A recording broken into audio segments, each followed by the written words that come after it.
Yahoo! Yahoo! Magandang gabi po sa ating lahat. Ito na naman po si 06K at sa gabi pong ito, pumunta po ako mag-isa dito sa Stanley Beach.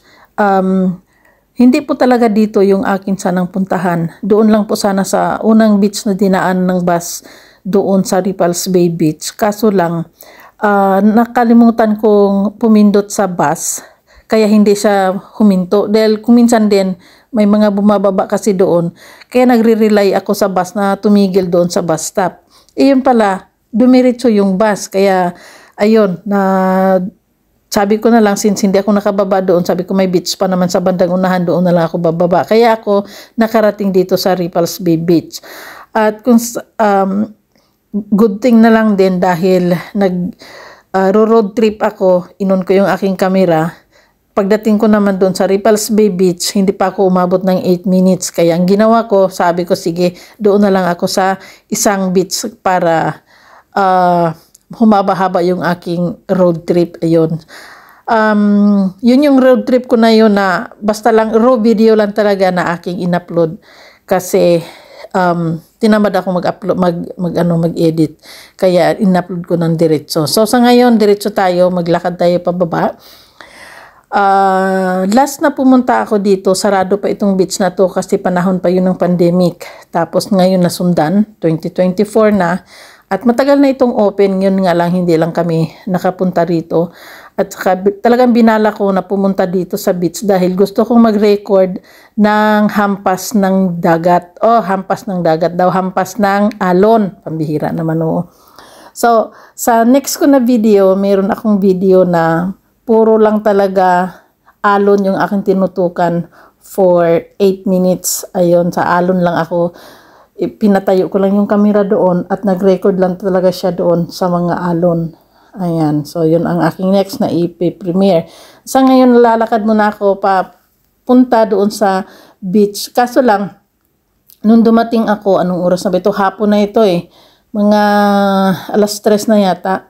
Low tide, kaya ang layo na ng dagat, ng tubig pala, ang layo na kasi low tide. Pero ganun pa man, lumapit talaga ako hanggang doon sa pinaka tubig dahil nga po gusto kong mag-record ng hampas ng alon. Ayan. So, ito yun dito ang maraming nagpipicture dyan.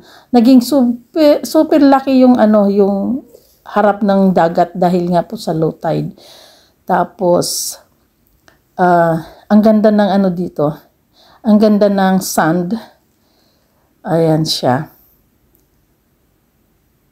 Meron siyang parang may mga Japanese national na nagtutour. Kaya ang ginawa ko, naglakad ako, napalayo doon sa mga grupo ng mga turista. Diba? Kasi nag-iisa ako. Sila madami, nahihiya naman ako makihalo doon sa lugar nila. So naglakad ako sa bandang unahan na kung saan walang mga tao. Para maipatayo ko yung camera ko doon sa malapit talaga sa tubig. Dahil dito, ayan sila. Kung makikita po niyo yung mga tao na yan, grupo yun sila. Ang dami nila. Kasi sa bandang unahan, bago ako bumaba dito sa may beach talaga, parang merong 4 na bus doon nakatigil sa taas. So ito sila yung mga turista na ito. Din ako, nakigulo ako sa mga turista, lakad-lakad sa beach. Diba? Para lang parang totoo, lakad-lakad pa more. Ayan, diba? Ang ganda ng ang ganda ng view. Ang linis pati. Dati dito kami ng mga kaibigan ko, 2012, dito kami ng mga kaibigan ko. Ilan ba kami nag-swimming dito noon, parang sa grupo namin, parang 12 yata kami. 2012 yun at hindi na naulit dahil yung mga kaibigan namin, ang iba nag-for good na, ang iba ng day off, yung iba naman ay iba na rin ang mga iba na ang mga trabaho. Kaya wala, hindi na kami nagkakasama-sama. And then nung time na yon ng 2012, nag-swimming kami dito. 2 lang kaming super tapang talaga na nagsuswimming. Tapos high tide pa yung time na yon.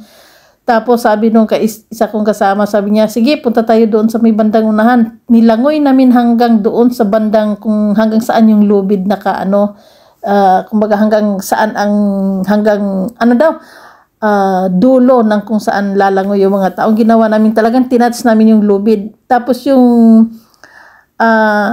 guard, grabe na ang ano sa amin, grabe na ang whistle sa amin dahil nga high tide.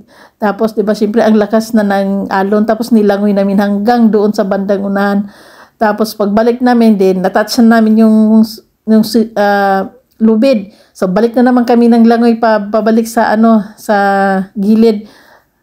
Ang sabi pa kung di ako nagkakamali, si Nene Vlogs yung nasabi niya, grabe kayong dalawa.